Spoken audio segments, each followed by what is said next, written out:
I'm Emily. And I'm Hannah. We are best friends and dietitians. We have a goal of challenging nutrition misinformation and fitness trends with an evidence-based approach. Each episode, we will dish up our thoughts about the latest facts on a popular health-related topic. We're the Up-Beet Dietitians.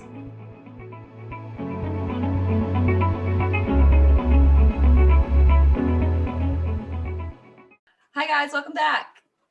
Hello everyone. In this episode, we're going to discuss what a vegan diet is, what exactly that means, and is it actually any healthier for you compared to your traditional diet? Yes, I feel like the vegan diet is getting more popular these days. Would you agree? Yes, it definitely is. I feel like we've also I like to think we've gone away from the entire ideology that it's like more of a fad diet, and it actually has much more practical senses to it. So that's really good. And the reason they're buying into a vegan diet or practicing a vegan diet is for a multitude of good reasons. So this will be a good episode.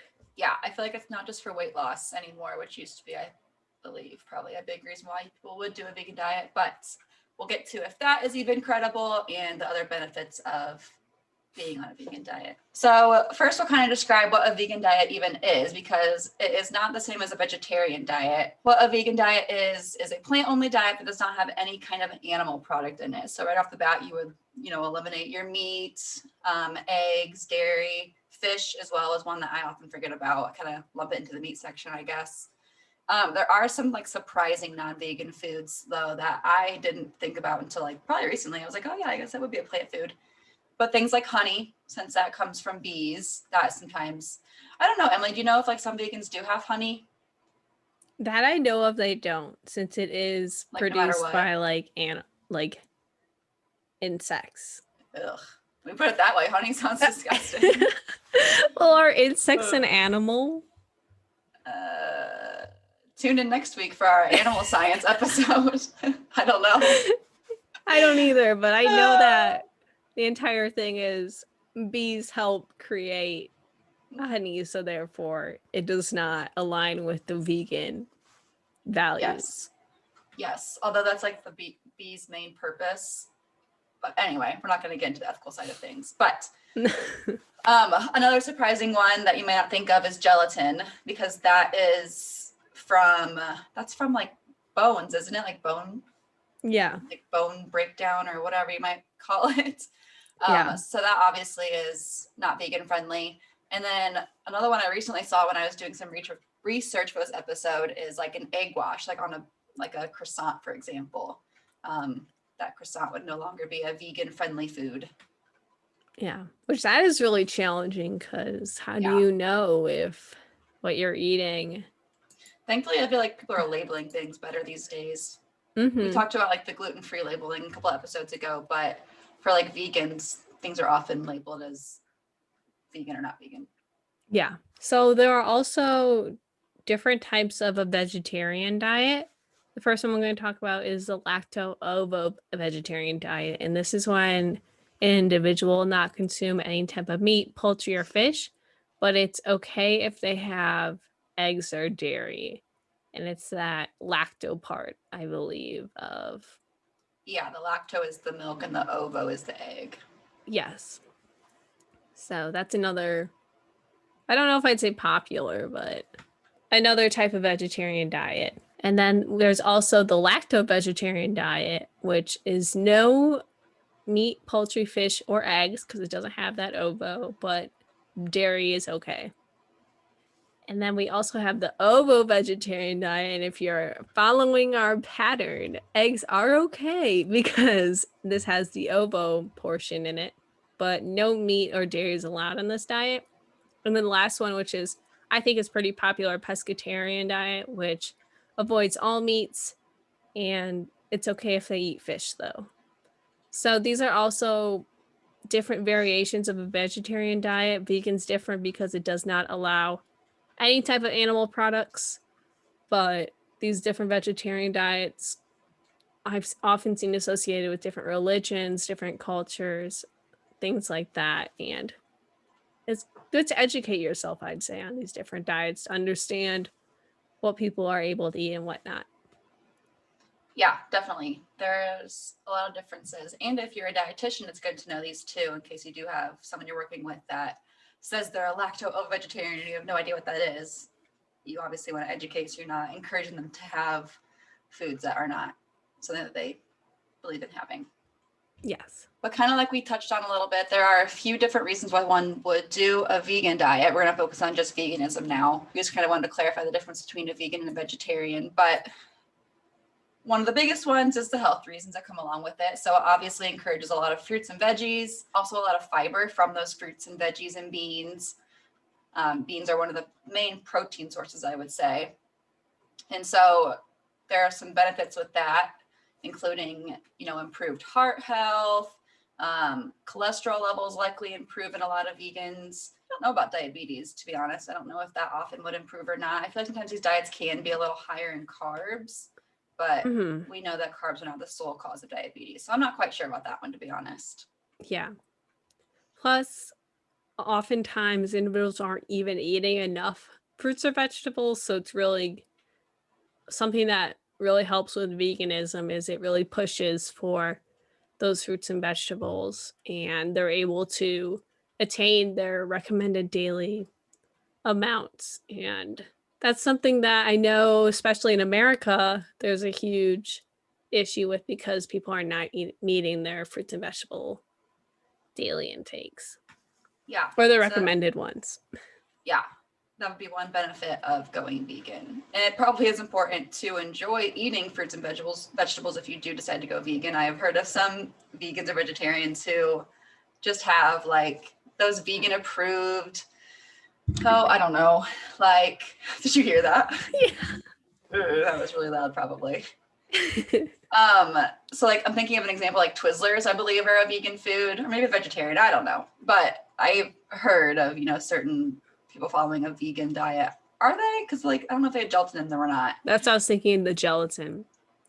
I feel like they are, because I used to follow this girl who was a vegan and she ate a lot of Twizzlers. But anyway, it is important that if you do follow this diet that you are not just eating foods that you would normally eat that are also vegan, but you are kind of focusing on having plenty of fruits and veggies and whole grains and beans and that sort of thing. That's kind of the whole point. Yeah, it's like you still should have a well-balanced diet, but it's more so just figuring out what you can like substitute and take out to meet your new dietary needs. Yeah, exactly. Another reason why one might do a vegan diet is for food preferences. Maybe you just don't like eating meat or other animal products. I had a patient once ask me if she should go vegan because she just didn't like meat. She likes to have it like once in a while. She said, I'm like, you don't have to like strictly go vegan and like call yourself a vegan, but if you don't like meat, don't have meat. That's totally fine. But that would be another reason why you might do a vegan diet is you just don't like eating a lot of animal products, and that's okay. And our next one's, I think one of my favorite ones around the vegan diet is a lot of people will become a vegan for moral and belief reasons. And this comes down to a lot of the ethicalness of, I don't know if that's a word, ethicalness. The the ethics behind consuming animal products, and also oftentimes they lump that with sustainability and trying to reduce their carbon footprint and reducing their consumption of animal products to try to better the state of the environment. And then also if they have something against consuming animal products, which yeah, that's totally fine. There is nothing wrong with doing a vegan diet. It's just the concern sometimes is if you're meeting your nutrient needs, which we will get to in a second, actually. But in terms of weight loss, like I kind of alluded to in the beginning of the episode, this diet may lead to weight loss. Often research does show that people who follow a vegan diet do have lower BMIs because sometimes those foods that are not vegan are often more palatable and they can often be overconsumed. But that's not to say that every single vegan is losing weight or anything like that. Yeah, exactly. And additionally with that, with the fruits and vegetables, that's our biggest emphasis. There's more to the vegan diet than that, but that's kind of one of the biggest components that we've seen is people tend to eat a lot more fruits and vegetables. And this will have the higher fiber content and increase their satiety, which is their feelings of being satisfied with the food and full and satisfied with their meal. And this we've seen with those fruits, vegetables, beans, legumes, nuts, and seeds. So oftentimes when they're eating more of these foods higher in fiber and they might be eating more volumes of them, they can lead to weight loss because they're not consuming as many calories as they might with a meat that's very calorically dense but very small, and they might not reach the same satiety from that. So Yes, exactly. And also people who are following a vegan diet are often just generally more conscious of their like health in general. So they might also be more active just day to day. They might be making other decisions that do impact their weight more so than others who aren't vegan and just aren't quite as conscious of their healthy choices, I guess, if that makes sense. yeah. So to sum that up, it could be a possibility, or there is some research that people who follow a vegan diet might have a lower BMI, but as we know, BMI is already a skewed topic, and we can go into that in another episode of our issues with BMI. And we plan But to. it doesn't necessarily correlate with weight loss. There are just different components that you can change in your diet that you don't even need to follow a vegan diet. But by adding those higher fiber foods, by being more aware of what you're putting into your body, those actions can lead to weight loss. Yeah, the benefits of what you all just described, more fruits and veggies, more fiber, those are benefiting you on their own, even besides if weight loss occurs or not. Yes, that's true. And it's a good point to make. There's more to eating than weight loss. What? As we've said many times, so we're just going to keep drilling it into your brain. Oh, yes. Yep. So our next section is kind of one of the biggest sections with any type of diet where you restrict food groups or different types of foods. You have to think about what nutrients do I have to make up for or find a new source to supplement my diet or find alternatives to make sure I'm meeting my nutrient needs. And with taking out animal products, there's a lot of room for nutrients that an individual could easily not meet their needs in.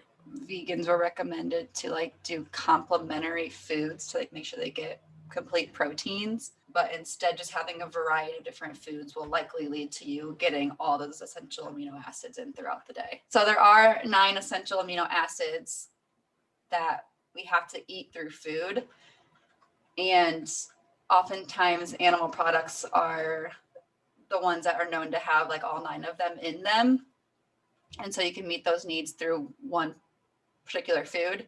But like I just said, the science is showing that if we just eat, as vegans, if we eat a variety of different foods with amino acids in them, we likely are going to end up getting enough of all of those essential amino acids to meet the needs. So basically having just a variety of different fruits and veggies and beans and legumes and soy products and quinoa, like having all those different varieties of amino acid containing foods will help you get in what you need. And one of the biggest things we've seen with vegans is not meeting their protein intake, since oftentimes people get their protein from meat sources and animal products. But this is a really great opportunity to learn about other protein sources like tofu, tempeh, beans are great. Quinoa would be a good one. Quinoa. But it's really essential that you are aware of these other protein sources to ensure that you don't experience any loss of muscle mass. It'll help with your energy levels throughout the day. It'll help with satiety.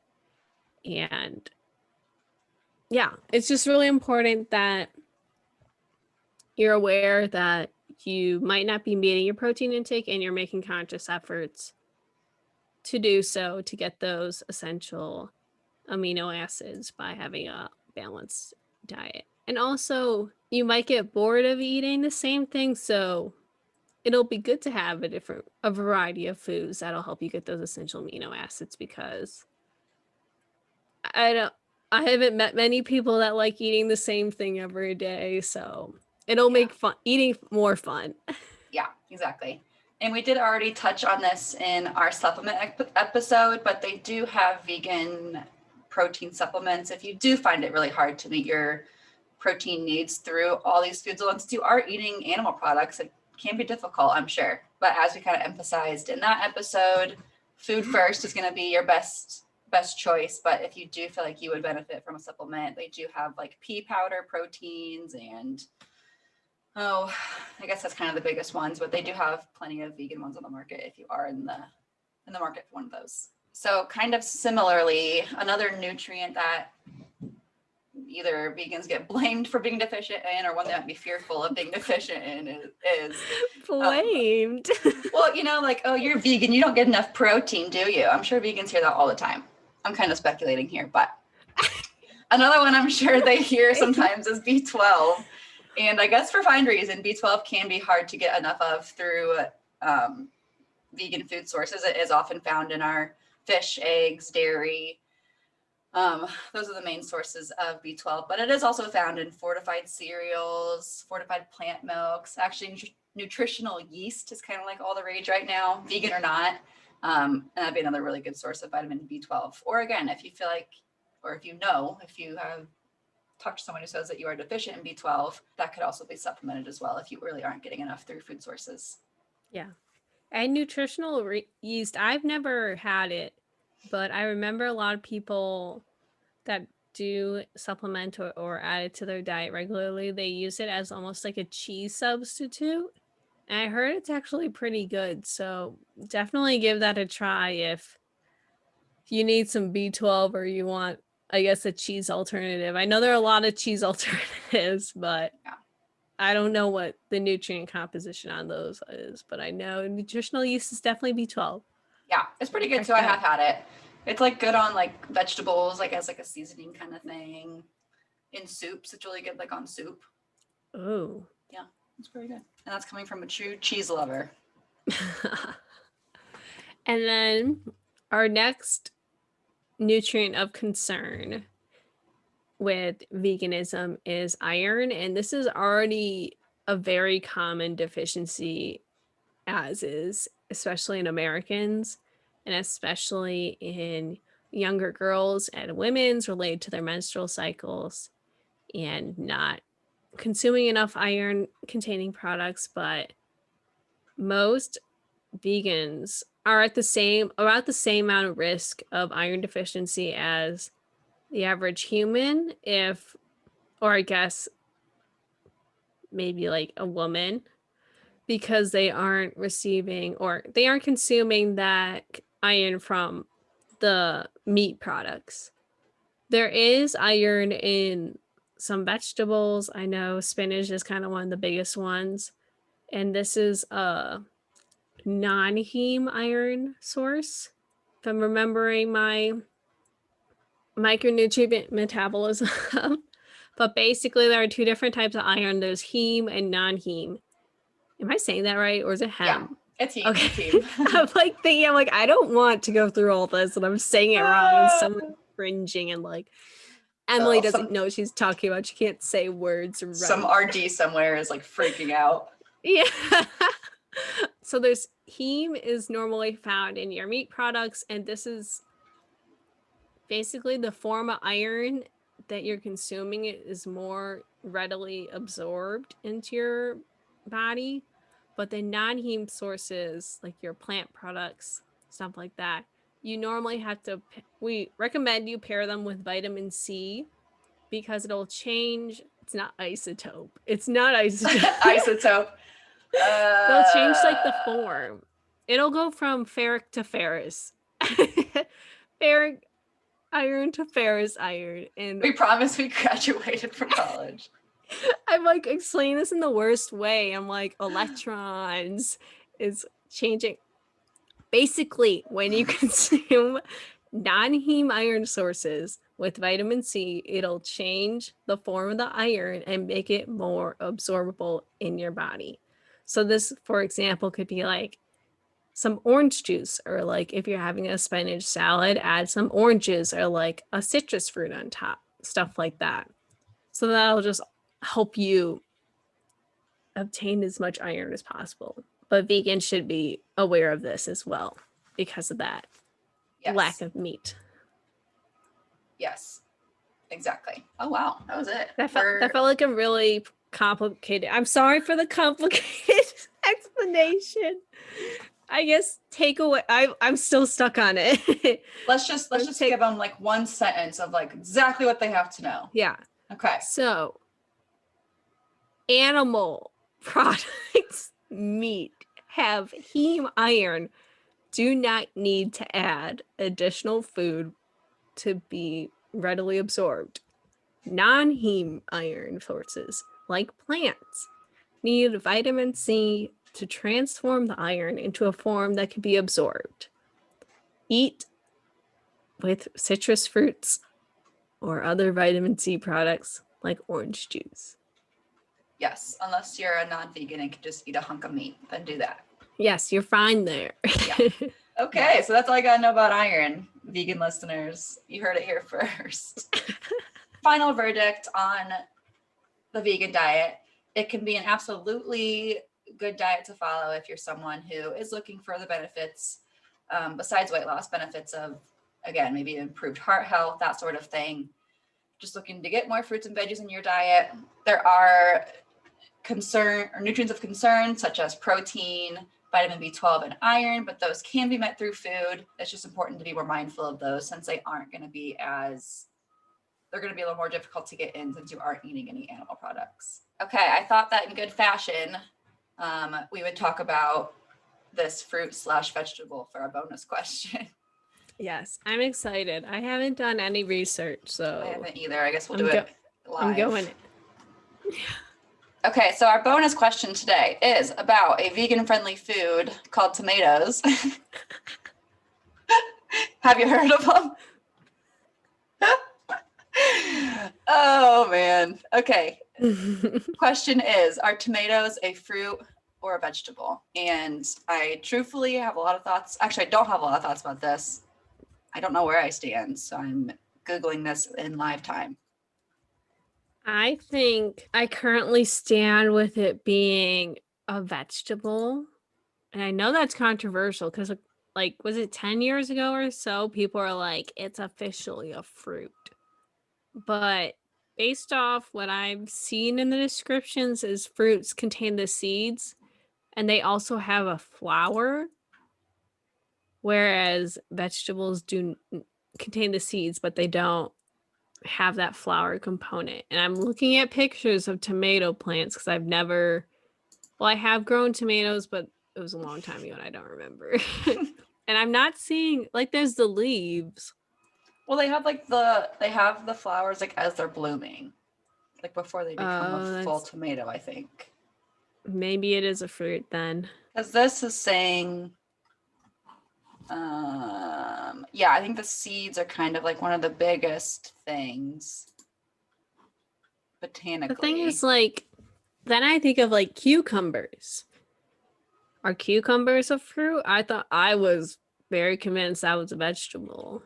For me, it's like savory and sweet. Like, it's as simple as that. I know botanically that's incorrect.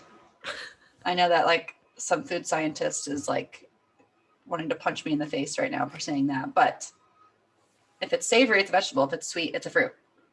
So that's why I also kind of think it's a vegetable. But I know, again, botanically that is incorrect. But when I talk with like patients and clients, I always say, be sure to get plenty of vegetables like tomatoes and broccoli and carrots. I would never say, make sure you get X servings of fruits a day and then list off tomatoes as one of them. Please eat 2 tomatoes per day Ugh. to meet your recommended daily allowances. Ew, I wonder if anyone like eats a tomato like an apple. I'm sure someone has.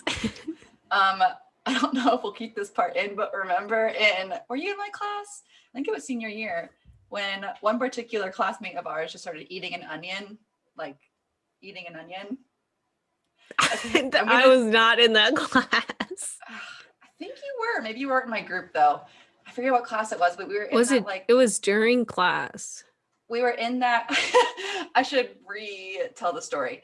We were like in a cooking class, like we were like preparing food. We weren't just like in class and lecture, like he started eating an onion. Okay. That's what I was imagining. Okay. I'm like, what? I would have noticed that. We were like in a cooking class, and it was upstairs in Stone in that one room. Remember that class that we got in trouble for? The food science class you're talking about? We were partners for that. But it was like senior year. It was like not in the beginning. So I forget what we were doing. It was just like a one-day thing. Oh, wait, I know what you're talking about. It might be 436, nutrition and assessment. Yes. Because we were doing all the different like experiments.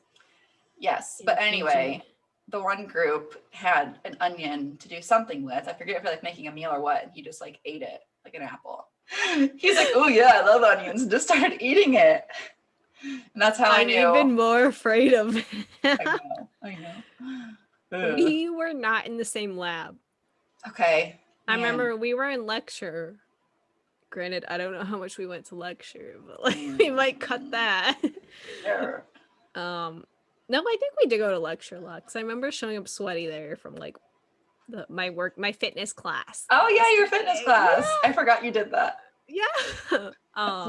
No, I did not witness that. I think that would be a memory solidified in my mind if I like to picture like where I was standing and where he was standing and like my thought process that I went through while he did that. Anyway, back to tomatoes. I think I'm gonna say it's a vegetable because I'm gonna have to agree. I understand that there's a little flower. I'm kind of seeing, like the little green things that like spike. Maybe that's a flower. I don't understand. I'm gonna look up tomato flower and see what comes up. Yeah, I do not know. Oh yeah, it's like the little yellow ones. You've definitely seen them before, like on a tomato plant. Oh like, my gosh. It's like what happens before they bloom. Well, now I'm convinced vegetables have flowers. That's all it took for you was just a flower to convince you that it's a vegetable or a fruit. Well, I understand the seed argument is I think I've heard that vegetables, like the entire being is a seed, whereas fruits have little seeds in them. I don't know if that's actually true, but that's just what I've heard. But then I was always... Go ahead. Sorry. I was just always convinced that all these vegetables have these little seeds, so therefore all fruits are vegetables and all vegetables are fruits. But that's not right. Let's just lump them together as produce and leave it at that. I know. This one blogger has as her title tomato plant flowers, to pinch or not to pinch. That's what I was wondering too, gardenologist.org. I have to dive into that one. For like harvesting? I don't know why you would pinch a tomato flower. Leave the flower alone. She like really knows her niche. She is like, she's got it. Good for her. Good for her. Yeah, I think I'm gonna stick on it's a vegetable. I'm gonna have to agree. Again, I know it's botanically incorrect, but if it tastes just like doesn't feel right. Yeah. No. It's nothing like a blueberry or an orange or an apple, which are definitely fruits. Well, I guess if you talk about sweetness, cherry tomatoes can be pretty sweet. That's true, but I just don't. They're not as sweet as like a grape, I mean, like green grapes aren't very sweet. But I guess that's sour. That's true. You're swaying me. I'm not trying to. This might be one of our few, actually, I feel like maybe we've had it before, one of our few episodes where we just don't have an answer. It's just, we don't know. And that's okay. That's okay. That's what science is for. It's still evolving. It's important to admit when you don't know. Yeah. Life lessons. Yeah. We do not know if a tomato is a fruit or a vegetable. But we are open to new facts and opinions. Yeah. Man, we are all learning so much through this whole TUD experience. Is anyone calling our podcast TUD yet? Please let us know. We call it TUD. We're definitely calling it Hopefully TUD. Okay, that's enough of that. Thank you guys so much for listening to episode 9, and we look forward to seeing you next week. Yes. Have a great week until then. Yeah. Okay, bye. Bye. Thank you so much for tuning in on this episode of the Up-Beet Dietitians with your hosts, Emily Krause and Hannah Thompson. We appreciate you all so much for continuing to support us. In order to support us and sustain the success of this podcast, please subscribe and leave a rating and review. If you'd like to provide us feedback for future episodes and guest stars, follow us on Instagram at the Up-Beet Dietitians. Lastly, you can show us support by providing a monthly donation using the link at the end of our bio. Once again, thank you so much for listening today, and stay tuned next Wednesday for a new episode. Until then, we hope you have a wonderful rest of your week.